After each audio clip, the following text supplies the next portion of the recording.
Y con la 10ª plaga, Israel sale de Egipto, y este es justamente el evento fundante de Israel como la nación salvada por Dios, redimida, rescatada por Dios.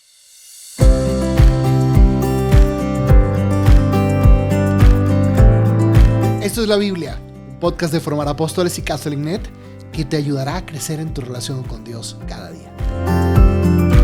Hola apóstoles, ¿cómo están? Vamos a seguir hoy meditando en el Éxodo y ahora justamente vamos a ver cuál es esa 10ª plaga, la última plaga, y cómo esto permite que Israel pueda salir de Egipto y ya configurado como un pueblo. Este es el nacimiento de Israel como la nación que Dios salvó, que Dios obró para rescatarlos. Redimir, la palabra redimir significa rescatar a un esclavo o poner en libertad a un esclavo. Eso fue lo que hizo Dios cuando a su pueblo Israel lo liberó de Egipto y entonces adquirió un título, una propiedad sobre ellos. Por eso ahora Él es el Señor, ¿verdad? Estamos meditando esto, ¿por qué? Porque queremos entendernos nosotros como ese pueblo que Dios eligió, como ese pueblo que Dios salvó de las plagas, como el pueblo que Dios liberó de Egipto, como el pueblo que goza de las promesas. Se están cumpliendo las promesas que Dios le hizo a Abraham, Isaac y Jacob de llevarlos a Canaán, a la tierra prometida, esa que manaba leche y miel por lo abundante que era en todos sus frutos, sus productos. Somos el pueblo que celebra el culto que le agrada a Dios. Estamos viendo cómo el rito, Dios instituye un rito que a Él le agrada que nosotros lo celebremos. Eso somos nosotros también. Hoy, 3000 años después, estamos haciendo eso mismo.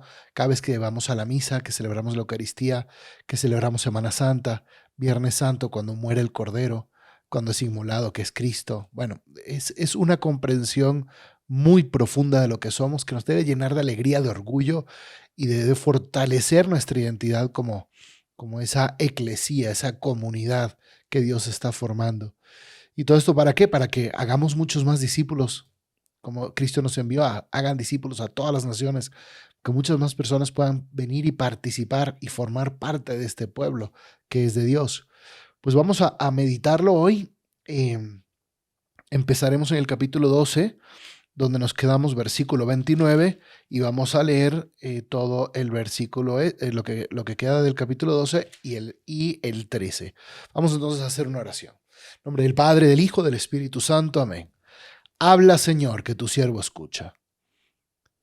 Que tu palabra sea mi alimento de cada día. Que sea agua viva que me refresca y lámpara luminosa para mis pasos. Que como el fuego ardiente tu palabra queme mis entrañas y como espada afilada penetre mi corazón. Que tu Espíritu Santo despierte hoy mis oídos como discípulo, para que meditando tu palabra como María, la Sagrada Escritura inspire mis pensamientos, palabras y acciones de cada día. Amén.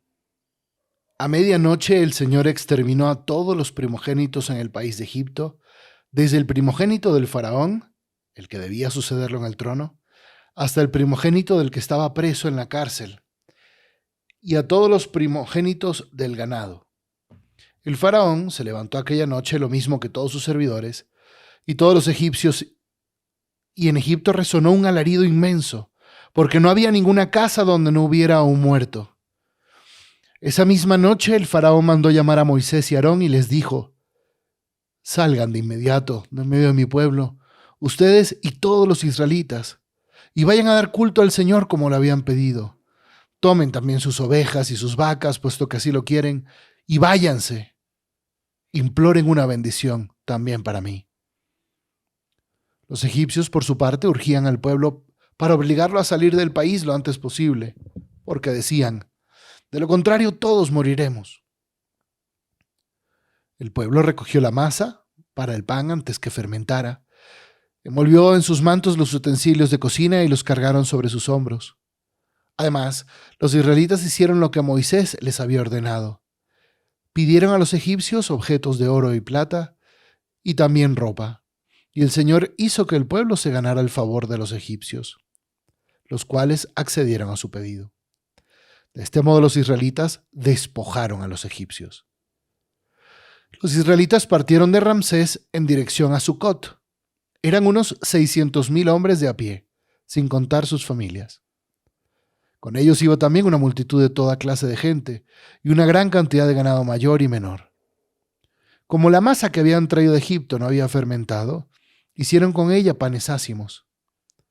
Al ser expulsados de Egipto, no pudieron demorarse ni preparar provisiones para el camino.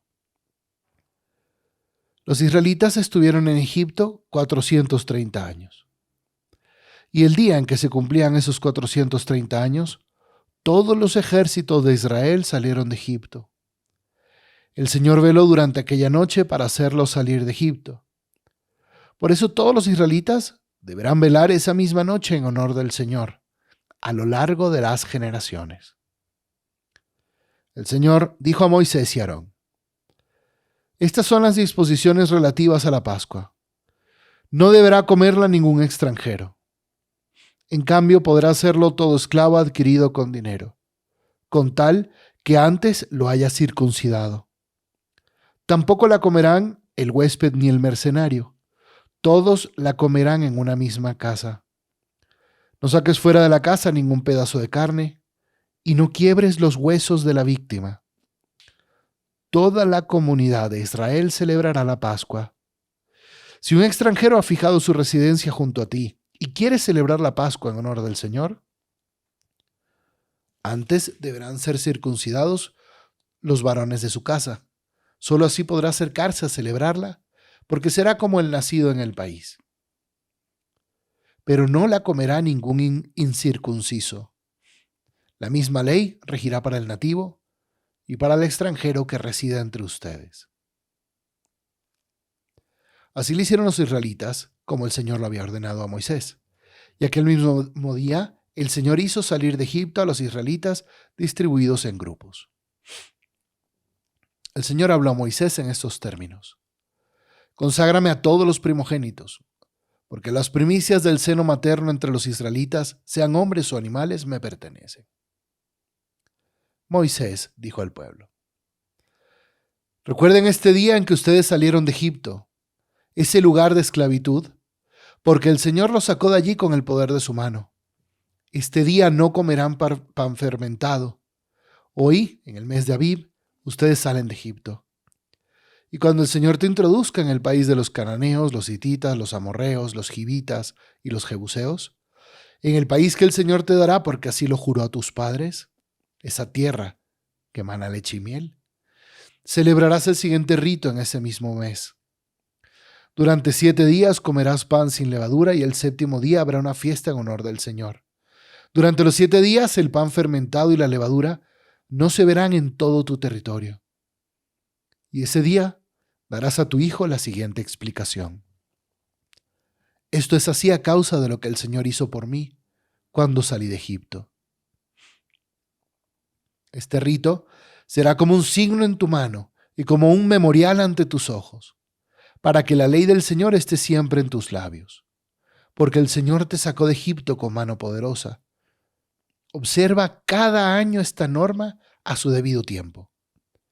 Cuando el Señor te introduzca en el país de los cananeos, como lo juró a ti y a tus padres, y cuando te lo haya dado, consagrarás al Señor todos los primogénitos, y el primogénito de tus animales, si es macho, también pertenecerá al Señor. Al primogénito del asno, en cambio, lo rescatarás con un cordero, y si no lo rescatas deberás desnucarlo. También rescatarás a tu hijo primogénito.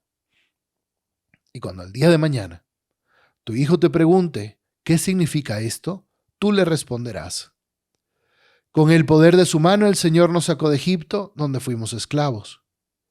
Como el faraón se había obstinado en no dejarnos partir, el Señor hizo morir a todos los primogénitos de Egipto, hombres y animales. Por eso yo inmolo al Señor todos los primogénitos, machos de mi ganado, y rescato a mi hijo primogénito. Esto será como un signo en tu mano, como una marca sobre tu frente, porque el Señor nos hizo salir de Egipto con el poder de su mano. Cuando el faraón dejó partir al pueblo, Dios no lo llevó por la ruta que atraviesa el país de los filisteos, aunque es la más directa, porque pensó: Es posible que al verse atacados se arrepientan y regresen a Egipto. Por eso les hizo dar un rodeo y los llevó hacia el Mar Rojo por el camino del desierto. Al salir de Egipto, los israelitas iban bien equipados.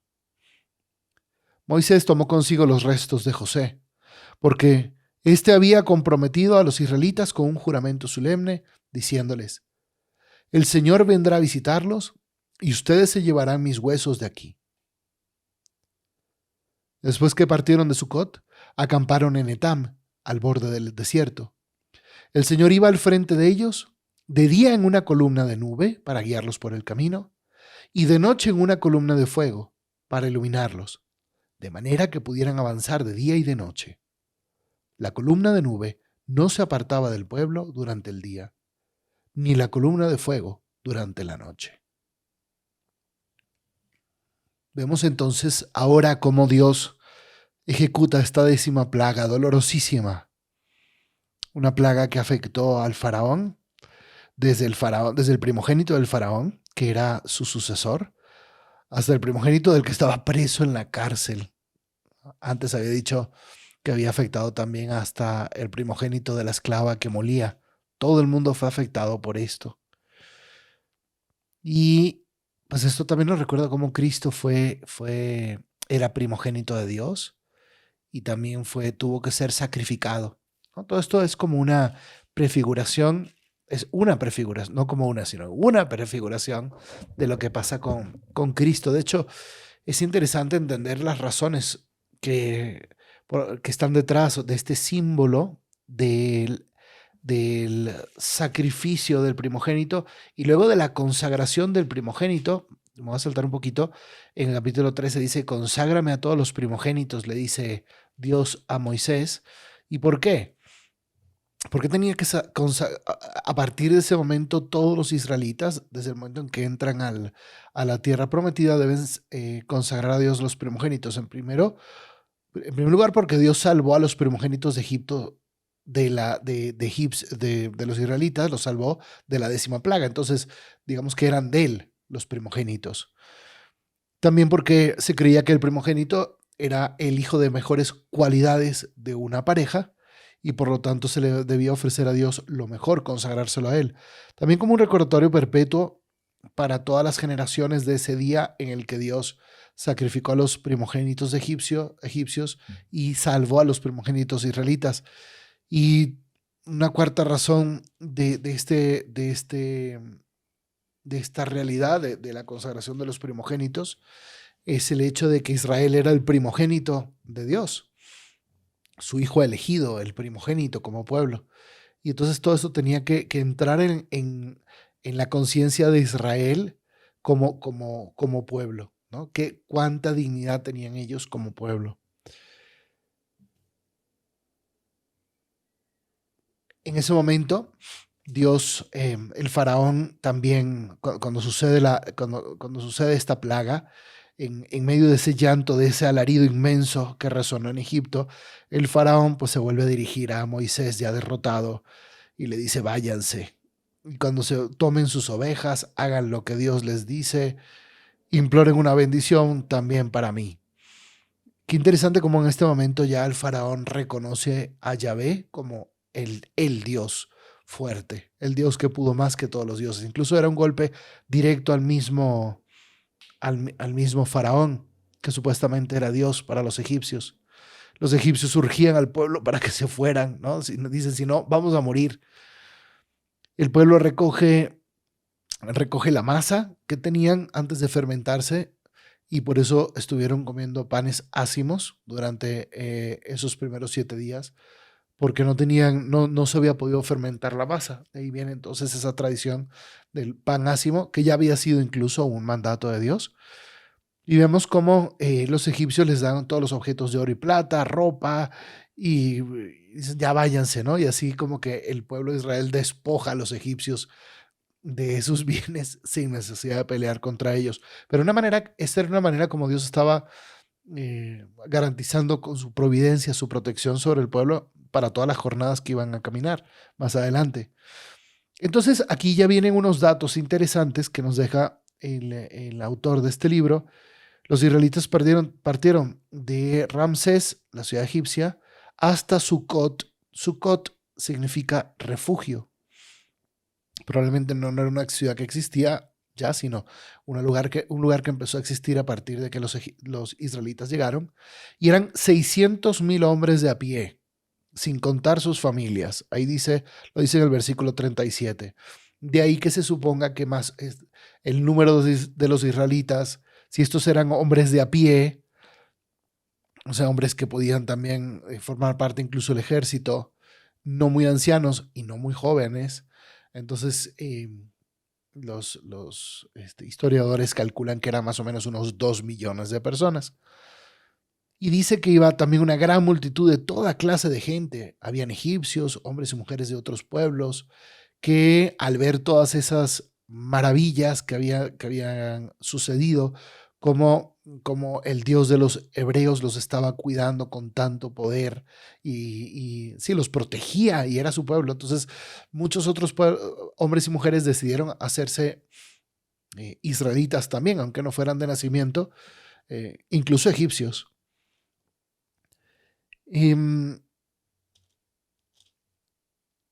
Por eso todos los israelitas deberán velar esa misma noche en honor del Señor a lo largo de las generaciones, porque el Señor veló por ellos en la noche de Pascua durante toda la noche para protegerlos y cuidarlos de los egipcios. De ahí también es que vengan nuestras vigilias, en concreto la vigilia pascual, que la celebramos la noche del sábado santo. Estamos velando con Dios que esa noche estuvo ahí obrando el gran prodigio, el gran milagro de la resurrección para nuestra salvación. Es también nuestro evento fundante. La resurrección es como la nueva liberación. La cruz y la resurrección, obviamente, es la nueva liberación del mal, del pecado, de nuestro Egipto, de nuestro propio Egipto. Ese era el momento del nacimiento del pueblo. Dice después que la Pascua, Moisés le da otras instrucciones relativas a la Pascua y dice que ningún extranjero la debe comer. Extranjero en cuanto a un hombre o una mujer no israelita. Acabamos de decir que habían egipcios y personas de otros pueblos que se habían hecho israelitas. Si no están circuncidados, no habían hecho la alianza, por lo tanto no eran parte del pueblo. Estos ritos eran para el pueblo, para los elegidos de Dios. Podían celebrar los esclavos adquiridos con dinero a condición de que se hubieran circuncidados, porque los esclavos también pasaban a ser parte de la familia. Y fíjense en una de las indicaciones: no quiebre los huesos de la víctima, del cordero. Esto se cumple en Juan 19, cuando los soldados le quiebran los huesos de las piernas a los ladrones para que terminaran de morir crucificados con Cristo, pero a Cristo no le quiebran ningún hueso. No le quebraron ningún hueso. Toda la comunidad de Israel celebrará la Pascua. Habla de la eclesía, la iglesia. La iglesia junta, toda la iglesia católica celebra la alianza, celebra el pacto, celebra la Pascua. Somos el pueblo del pacto y por eso todos debemos celebrarlo. Nadie lo va a celebrar por ti. Llega un momento en que cada católico debe libremente asumir su condición de propiedad de Dios. Y dice: yo necesito por mi cuenta celebrar la Pascua. Yo celebro mi alianza con Dios. Voluntariamente lo hago en mi oración cada día, lo hago en el vivir como católico redimido, como un bautizado redimido. Celebro la Pascua cada vez que voy a misa el domingo, obviamente, pero también cuando voy a misa entre semana. Yo soy pueblo de Dios, pero no los demás tienen que responder por mí. Sí, mi respuesta no la puede dar nadie más. Por eso es que es importante, después de que, habiendo sido bautizados de pequeños, es importantísimo que en algún momento de nuestra vida hagamos conscientemente una elección por Dios.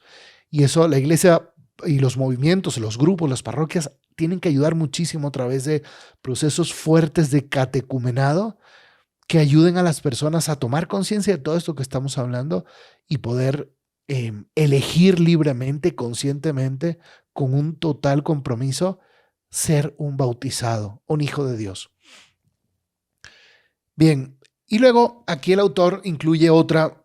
A veces a uno le parece, ¿por qué está repitiendo tanto y tanto y los ácimos y los primogénitos y ácimos y primogénitos? Bueno, es que el autor recoge varias tradiciones. Recuerden que eran tradiciones orales que se iban poniendo por escrito, y el autor, en vez de juntar varias tradiciones, pues las respeta y dice: primero coloco una, luego la otra y luego la otra, y y así, con un gran respeto y veneración a lo que era, a lo que Dios había dejado, ¿no?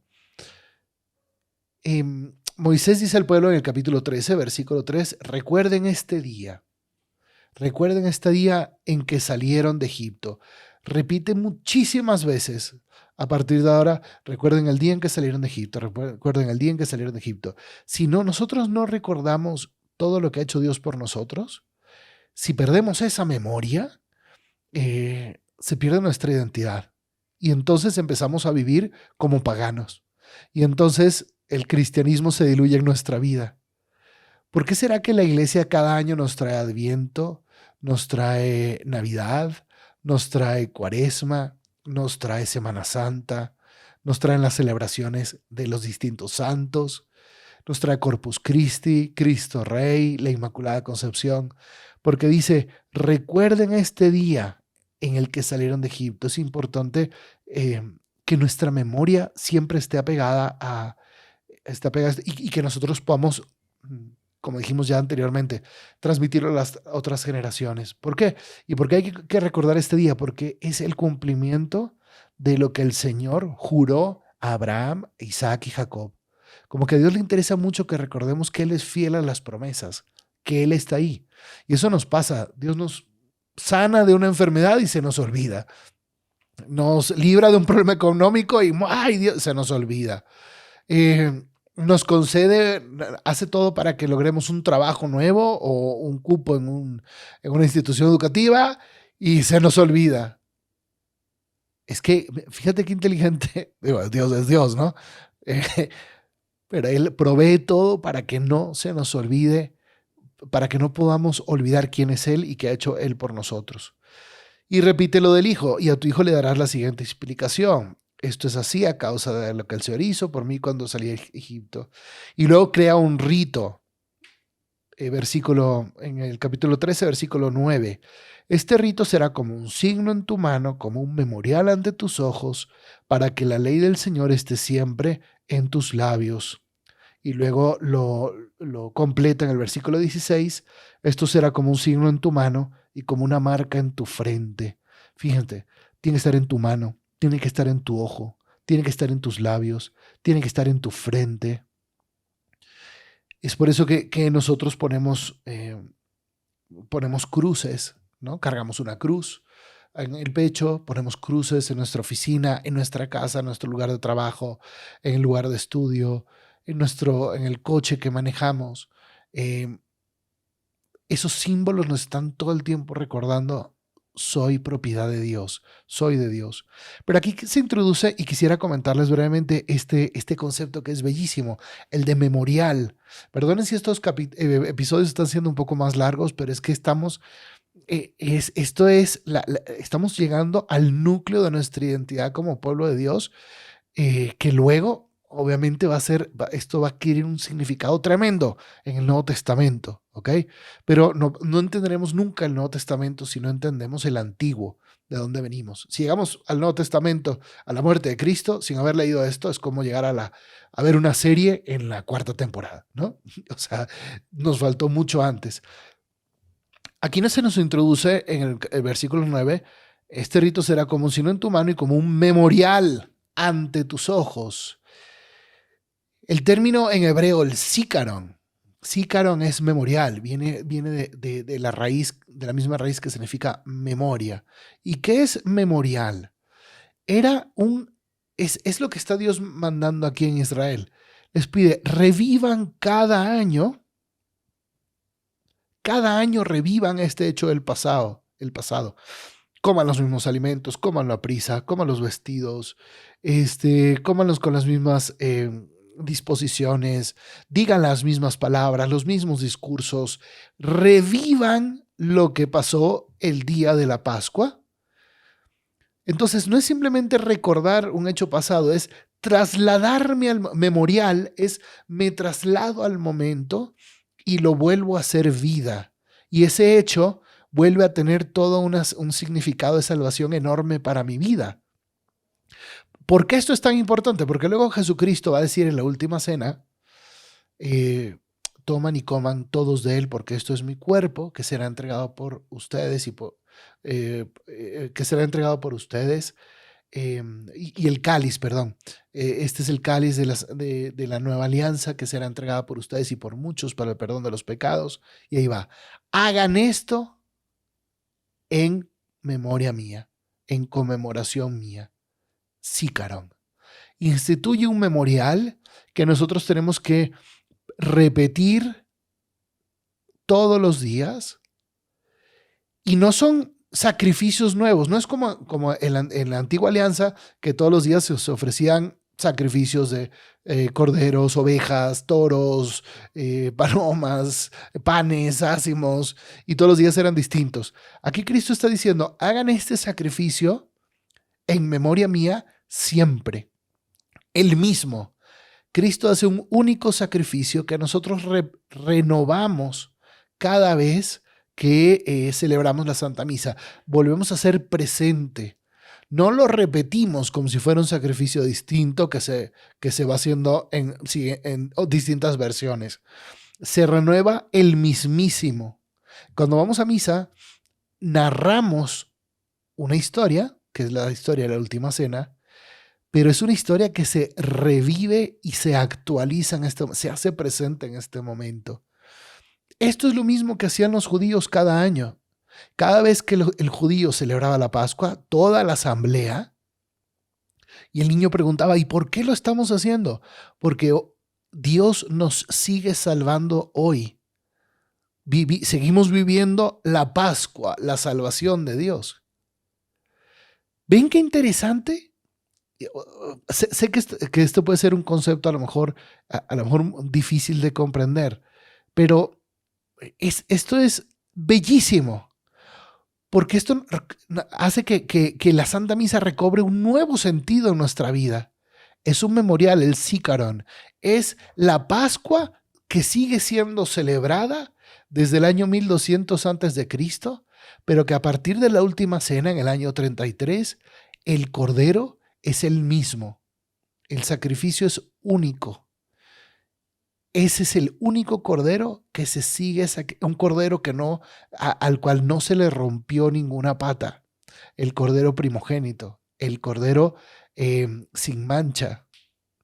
Bueno, esto nos tiene que ayudar mucho a la vivencia de la Santa Misa. Dice, observa, regresamos, capítulo 13, versículo 10. Observa cada año esta norma a tu debido tiempo, y que tus hijos lo vuelvan a explicar, etcétera, etcétera. Bien, Israel entonces sale de Egipto. Por eso es bonito que el autor haya conservado diferentes tradiciones y no las quiso unir, porque cada una le agrega algo a la comprensión de lo que pasó. El faraón entonces deja partir al pueblo, pero Dios no los lleva por la ruta que atraviesa el país de los filisteos, que era la vía Maris, la vía del mar, que era la más directa entre Egipto y Canaán. Y no los lleva por ahí, ¿para qué? Porque dice Dios, es posible que al verse atacados se arrepientan y regresen a Egipto. Habían puestos militares egipcios ahí en esa ruta. Y entonces Dios dice, no, mejor que no vayan por ahí. Dios no siempre me lleva, me rescata a través de la vía más fácil, pero sí me va a llevar siempre a través de la vía más segura. Qué duro que nosotros le reclamemos a Dios, Señor, ¿por qué no me estás salvando de esto como yo quería? ¿No? Dios sabe lo que está haciendo. Dios conoce y me está liberando de peligros que yo probablemente no iba a ser capaz de resistir. Y me iban a hacer mucho daño, iba a sucumbir. Y por eso me está librando de la manera que me está librando. A veces nosotros le decimos, Señor, no nos dejes caer en tentación y líbranos del mal, pero líbrame de la siguiente manera, me vas a dar tanto dinero. No, espérate, Señor, hágase tu voluntad. Tú sabes mejor que yo. Además, la salvación es gratuita. Israel estaba siendo oprimido por los egipcios y no podían liberarse. Y Dios los redime. Suelta al esclavo, libera al esclavo. Y además se queja de que no le gusta la manera como están soltando al esclavo, ¿no? Además de que te dan la libertad, chillas. Bueno, los lleva bien equipados y aquí sucede una cosa muy hermosa. 430 años antes, o un poco más, sí, 430 años antes, cuando terminando el Génesis, si ustedes van a Génesis, el capítulo 50, el último, en el versículo 25, José le hace prestar un juramento a los hijos de Israel diciéndoles, cuando Dios los visite, llévense de aquí mis restos. José, que había ayudado a sus hermanos para que se salvaran del hambre, y por eso los israelitas bajaron de Canaán a Egipto. Él los estableció ahí, era el segundo al mando en Egipto, después del faraón. Y él guardaba en su corazón la promesa de Dios. Él sabía que algún día iban a regresar a Canaán, porque Dios se lo había prometido a Abraham, a Isaac y Jacob, y Dios cumplió sus promesas. Entonces, es decir, al bisabuelo, al abuelo y al papá, ¿no? Entonces, José dice, a ver, yo no me quiero perder la promesa, yo quiero participar en ella. Entonces, los huesos de José seguían en algún tipo de cofre muy sagrado, muy especial. Y los israelitas sabían, y estaba ahí como un permanente recuerdo. En algún momento nos vamos a ir a Canaán. Lo sabemos. Y estamos guardando los huesos aquí de José porque él se va a ir con nosotros. Y Moisés, yo me imagino ese momento tremendo, solemne, en el que por fin Moisés levanta ese cofre y dice, vámonos. Ese cofre lo habían visto durante 430 años. Y en ese momento ya se estaba moviendo, se lo estaban llevando. Después que partieron de Sucot, acamparon en Etam y entonces Dios se manifiesta a través de una nube. Era una nube que estaba ahí para recordarle, todo el tiempo es eso, ¿no? Son manifestaciones de amor de Dios, de protección de Dios, que le dice a su pueblo, estoy aquí en esta nube. De día era una nube. ¿Para qué? Para tapar el sol y que no les hiciera daño el sol y que ese pueblo enorme pudiera caminar. Y en la noche ya no era una nube, sino era fuego. ¿Para qué? Para irles iluminando el camino. La columna de nube no se apartaba del fuego de día, ni la columna del fuego durante la noche. Dios no se aparta de tu vida ni de día ni de noche. Lo que pasa es que no lo vemos, no lo escuchamos. Andamos distraídos en mil cosas. Pero si nosotros abrimos los ojos del corazón, lo vamos a encontrar. Vamos a encontrar protegiéndonos e iluminándonos. Bien, vamos a terminar este capítulo con una oración, pero ojalá que luego ustedes regresen a estos capítulos, ¿sí? Porque pues, es muy fuerte, es muy denso. Estos capítulos nos ayudan a entender perfectamente el sacrificio de Cristo en la cruz y el gran amor que Dios nos tiene. Oremos. Señor, me maravilla todo lo que hiciste para poder salvarnos de Egipto, para sacarnos de ahí. Me maravilla todas tus muestras de amor. Me maravilla cómo habías preparado el sacrificio de Cristo en la cruz tantos años antes para que nosotros lo entendiéramos, para que cuando los judíos lo vieran, pudieran entender que eras tú el que estaba sobrando, eran señales. Señor, estoy maravillado por tu amor, te amo. Quiero ser más tuyo cada día. En ti me siento seguro, me siento protegido. Ayúdame a reconocer las muestras diarias de tu amor. Ayúdame a encontrarte en la Eucaristía cada domingo e incluso entre semana. Quiero encontrarte en la adoración eucarística. cuando vaya entre semana, para verte, para ver tu cuerpo inmolado, para ver ese cordero que fue sacrificado por mí sin que se le hubiera roto ningún hueso. Señor, gracias por ser la nube que me protege y el fuego que me ilumina. Amén. Si te gustó este episodio, suscríbete, dale like, síguenos en nuestras redes sociales. También visita el sitio formarapóstoles.com para que puedas descargar ahí tu ebook de regalo. Pero sobre todo, no te olvides de reenviar este episodio a otro apóstol que le pueda ayudar en su misión de hacer discípulos en su realidad. Dios te bendiga.